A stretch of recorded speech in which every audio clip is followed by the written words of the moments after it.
साथ भी राज्य किया, लेकिन देखा तो समय आने पर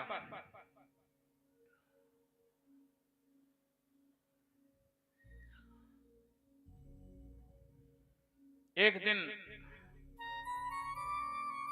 महाराज परीक्षित जो अभिमन्यु के पुत्र हैं, उत्तरा के गर्भ से उत्पन्न हुए, उन परीक्षित जी को देखा कि कलयुग के आने पर युधिष्ठिर ने देखा कि हम अब राज्य करने के योग्य, अब कलिकाल में तो कलिकाल के राजा लोग आकर के राज्य करेंगे।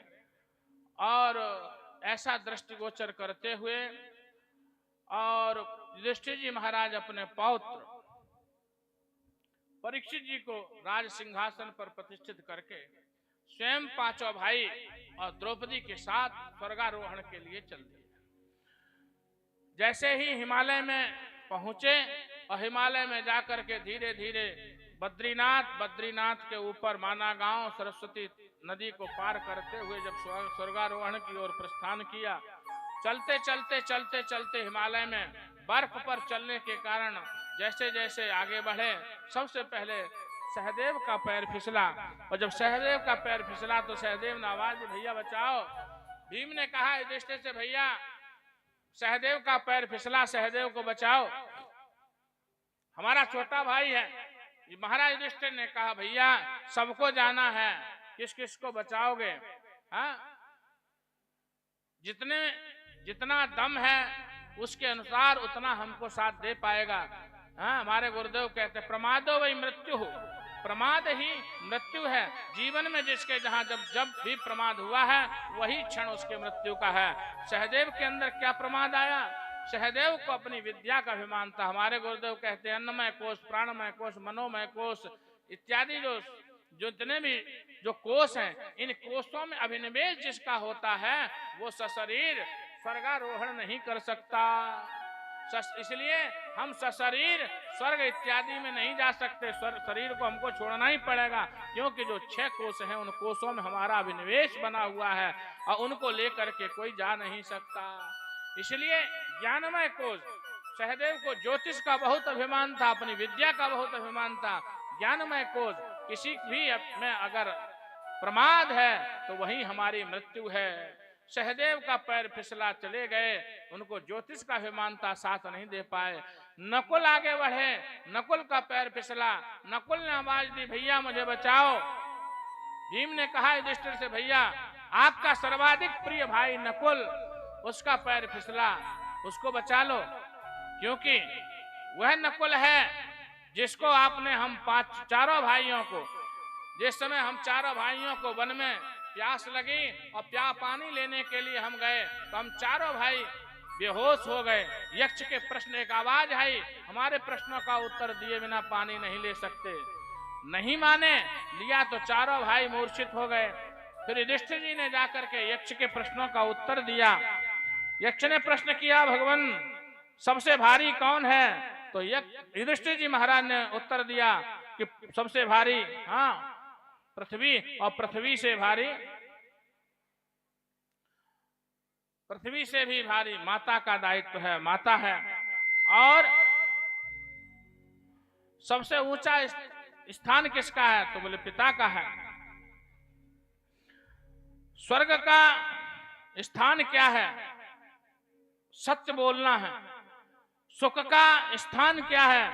तो कहा शीलवान होना सुख का स्थान है। और सूर्य को कौन उदय करता है? बोले कहे ब्रह्म। और सूर्य को चारों तरफ कौन घुमाते हैं? तो देवता। सूर्य अस्त कहाँ होता है? तो कहा धर्म में।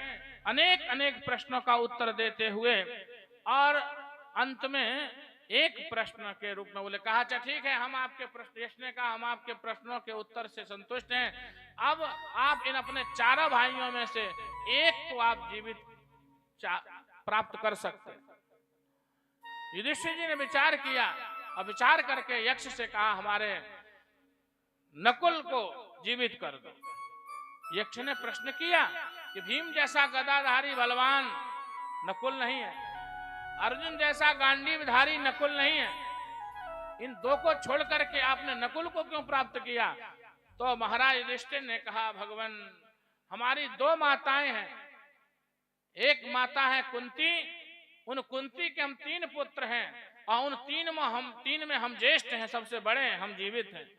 और हमारी दूसरी माता है माद्री, माद्री के 2 पुत्र हैं, उन 2 में सबसे बड़ा है, छोटा है सहदेव और बड़ा है नकुल। इसलिए दोनों माताओं का बड़ा वंश चलता रहे, एक एक भाई जीवित रहे।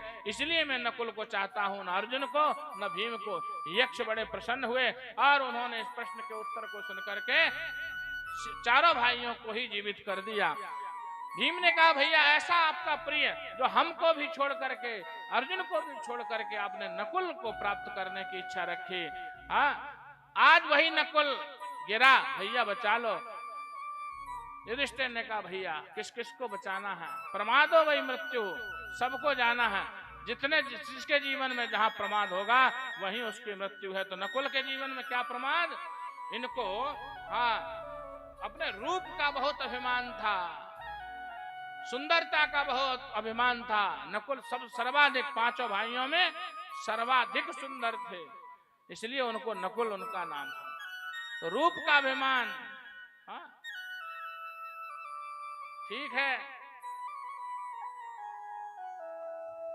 आगे बढ़े, अर्जुन का पैर फिसला, अर्जुन ने आवाज दी, भैया बचाओ। भीम ने कहा, भैया जिस अर्जुन के गांडीव के बल पर आप राज्य पद पर प्रतिष्ठित रहे, वो अर्जुन का पैर फिसला, बचाओ। बोले सबको जाना है। बोले तो इसमें क्या कमी हुई? बोले इनके जीवन में भी प्रमाद था। क्या प्रमाद था? साक्षात भगवान नारायण जिनके साथ थे, वो उनको नारायण पर भरोसा उतना नहीं जितना अपने गांडीव पर भरोसा करते थे। हाँ? इसलिए कई बार गांडीव को उठा करके और अर्जुन प्रतिज्ञा कर बैठे, एक ब्राह्मण बालक के बालकों की रक्षा के लिए प्रतिज्ञा कर बैठे, लेकिन पूर्ण नहीं कर पाए। उस प्रतिज्ञा को भगवान ने ही पूर्ण कराया। और इसीलिए जन का बल धन का बल कोई भी हमारा साथ नहीं दे सकता। भीम का पैर फिसला, भीम गिरे। कहा, भैया ठीक है, जब इनको नहीं बचाया तो मुझे क्या बचाओगे? आखिर को तो बताओ, क्या हम में कमी थी? तो भगवान महाराज युधिष्ठिर जी ने कहा, भैया आपको अपने बल का अभिमान था। आपको अपने बल का अभिमान था। दुशासन का जब वध किया तो उसके हाथों को उखाड़ दिया, मार दिया, लेकिन फिर भी क्रोध को कंट्रोल नहीं कर पाए और उसमें मरे हुए दुशासन में भी 2-4 लात घूंसा लगड़ते रहे। ये अपराध नहीं। मृत्यु के पश्चात तो किसी उस सब के साथ किसी का वैर भाव नहीं होना चाहिए। इसलिए महाभारत हो चाहे जो युद्ध हो, मृत्यु के पश्चात तो सबके साथ वही मानवता का व्यवहार किया जाता है जो शील सबके साथ प्रयोग होता है। इसलिए महाभारत युद्ध में भी चाहे विरोधी का ही सही, अगर किसी का सब हुआ है तो फिर उसके साथ वार नहीं। दुशासन का मरने के बाद भी उसमें 2-4 लात घूंसा चलाते रहे। इसलिए हमारे यहाँ शास्त्र नियम करता, अगर शत्रु का भी शव जा रहा हो तो शत्रु के शव के साथ भी अगर आप चलेंगे तो उसके प्रत्येक पग पर यज्ञ के फल की प्राप्ति होगी। शत्रु का भी शव जाए तो उसके पीछे पीछे जो इच्छा जहां तक जाना हो वहां तक 4 कदम भी चले, लेकिन चलना चाहिए। महाराज युधिष्ठिर पहुंचे, क्योंकि स्वर्ग लक्ष्मी है द्रौपदी, नारायणी है। जिस समय द्रौपदी अयोनिजा है, यज्ञ वेदी से उत्पन्न हुई, उन द्रौपदी ने भगवान नारायण की आराधना की। भगवान की आराधना की तो भगवान की जब बोले क्या चाहिए मांग लो, तो इतने उतावले में आकर के वो द्रौपदी ने पति दो पति दो पति दो पति दो पति दो 5 बार कह दिया। अरे एक बार कह के चुप हो जाती। तो भगवान को प्राप्त करके ध्यान ही भूल गई और उतावले में आकर के 5 बार कह दिया, भगवान पति दो पति दो पति दो। तो भगवान ने कहा 5 पति दे दिए। 5 बार कहा, 5 पति दे दिए। वस्तुतः एक ही स्वरूप से हैं, एक ही तेज है, लेकिन उन्हीं देवताओं को 5 भागों में विभक्त किया और 5 ने अपने अपने अंश से। इसलिए 5 देवता उनके पति रूप में आए। एक स्वर्ग लक्ष्मी द्रौपदी, 5 बार वर मांगने के कारण 5 पतियों को प्राप्त किया हुआ है। द्रौपदी महाराज युधिष्ठिर के साथ आगे बढ़ी और जब आगे बढ़ी तो धर्मराज ने आकर के प्रश्न किया, भगवान आप धर्मात्मा राजा तो हैं, लेकिन नियम ये है, सशरीर तो नहीं जा सकते, लेकिन नियम ये है कि राजा को नरक जाना ही पड़ता है ना? राजा को नरक जाना ही पड़ेगा। क्यों साहब जाना पड़ेगा? क्योंकि राजा की प्रजा, वह प्रजा अगर पुण्य करे तो उसका भी दशांश राजा को प्राप्त होता है, अगर प्रजा पाप करे तो उसका भी दशांश राजा को भोगना पड़ेगा। तो हर राजा के यहाँ कोई न कोई प्रजा ऐसी होती ही है, तो उस प्रजा का पाप भी राजा को ही भोगना पड़ेगा। इसलिए वाल्मीकि रामायण में लिखा है, भृत्य का, सेवक का अपराध स्वामी का अपराध माना जाता है। अगर सेवक अपराध करे तो स्वामी का अपराध माना जाता है। इसलिए इस नियम के अनुसार राजा को भी नरक जाना ही पड़ेगा। आजकल के राजनेता अपने को राजा समझ बैठे हैं, इनकी जाने भगवान, इनको क्या गति प्राप्त होगी। महाराज युधिष्ठिर को महाराज धर्मराज ने कृत्रिम नरक का दर्शन कराया। उस नरक में जब कृत्रिम नरक था उसमें देखा तो 5 पांडव, दुर्योधन इत्यादि सब उसमें करा रहे हैं, और सब करा रहे हैं तो सबसे आह निकली, भगवान मुझे बचाओ। धर्मराज युधिष्ठिर को दरवाजे पर रोक दिया गया बीच में ही, और उनका स्पर्श करती हुई जो वायु नरक वासियों को, प्राणियों को, जीवों को मिली तो बड़ी सांत्वना प्राप्त हुई, बड़ा अच्छा लगा। धर्मराज ने युधिष्ठिर को जब चलने के लिए कहा तो वह नरक के प्राणी सभी चिल्लाने लगे, भगवान आप हमारे मृत्युलोक में भी राजा थे और आप हम यहाँ भी हमारे राजा हैं, मत जाओ हमें छोड़ करके। युधिष्ठिर ने कहा, जहां हमारी प्रजा सुखी है वहीं का मुझे राज्य प्राप्त हो, वहीं मैं सुखी हूँ, प्रजा को छोड़ करके मैं नहीं जा सकता। अंतिम परीक्षण धर्मराज युधिष्ठिर का हुआ। धर्मराज ने कहा अच्छा ठीक है, ये कृत्रिम नरक का आपको दर्शन कराया, ये सभी भी आपके साथ स्वर्ग की ओर जाएंगे।